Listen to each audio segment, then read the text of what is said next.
ખર્ચ ઓછો ને આવક ડબલ। શું તમારે પણ આવી ખેતી કરવી છે? તો મળો ભાવનગરના પરેશભાઈને, જેઓએ ઊભું કર્યું છે પ્રાકૃતિક ફાર્મ। આજના આધુનિક યુગમાં રાસાયણિક ખેતીને ત્યજી જૂની અને પ્રાકૃતિક ખેતી તરફ વળ્યા છે। તળાજાના પરેશભાઈ છેલ્લા 8 વર્ષથી પ્રાકૃતિક ખેતી કરી અને કેસરનો પાક લઈ રહ્યા છે। એટલું જ નહીં, ઉત્પાદન પણ હવે ડબલ મેળવી રહ્યા છે। રાસાયણિક ખેતીમાં ખર્ચા વધુ છે। ડીએપી ખાતર, એસએપી ખાતર, દવાનો છંટકાવ, મજૂરી વગેરેનો ખર્ચ વધી જાય છે। રાસાયણિક ખેતીથી જમીન પણ કઠણ થઈ જાય છે, જેથી સારો પાક નથી ઉતરતો।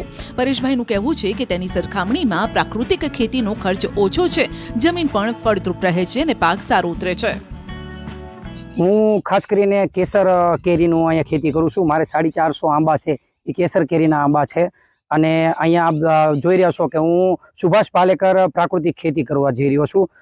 સુભાષ પાલેકર પ્રાકૃતિક ખેતી કરવાથી વાડીની અંદર એનું મુવમેન્ટ છે એ ખૂબ સારા પ્રમાણમાં હોય છે। દેશી અળસિયા ખૂબ પ્રમાણમાં જોવા મળે છે અને ખેતી કરવાથી હેલ્ધી કેરીઓ બને છે અને હેલ્ધી કેરીઓથી બીજાના સ્વાસ્થ્ય પણ સારું થાય છે। પહેલાં હું રાસાયણિક ખેતી કરતો હતો ત્યારે મારે વીઘા દીઠ એમ જોઈએ તો 60 થી 70 હજારનો ખર્ચો થતો હતો।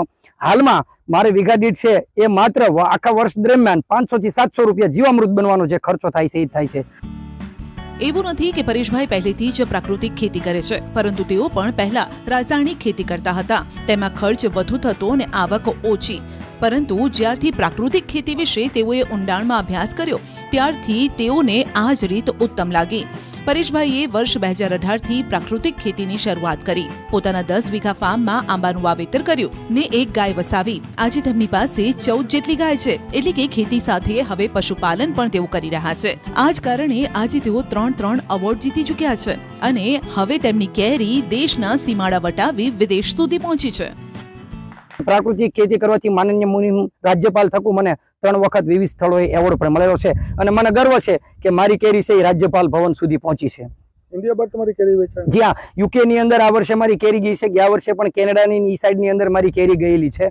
તો ગામના જે લોકલ માણસો છે એ 1500 થી 2000 રૂપિયાની મણ કેરી આપે છે અને મારી એથી ડબલમાં 4000-4500 રૂપિયા સુધીમાં મારી મણ કેરી જાય છે। હાલના સમયમાં ખેતી ખૂબ જ ખર્ચાળ છે, રાસાયણિક દવા યુક્ત બની ગઈ છે। દરેક ખેડૂતને ખેતીમાં પાકની ઉપજ માટે મોટો એવો ખર્ચ કરવો પડે છે, જેથી નફાનું પ્રમાણ ઓછું રહે છે। પરંતુ જો પાકમાં જીવાત અથવા તો કમોસમી વાતાવરણ આવી જાય તો પાક સંપૂર્ણ ફેલ થાય છે, જેથી વર્તમાન ખેડૂતે જાગૃત થઈ પ્રાકૃતિક ખેતી તરફ વળવાની તૈયારી દર્શાવવી જોઈએ તેવી અપીલ પણ કૃષિ વિભાગના અધિકારી કરી રહ્યા છે।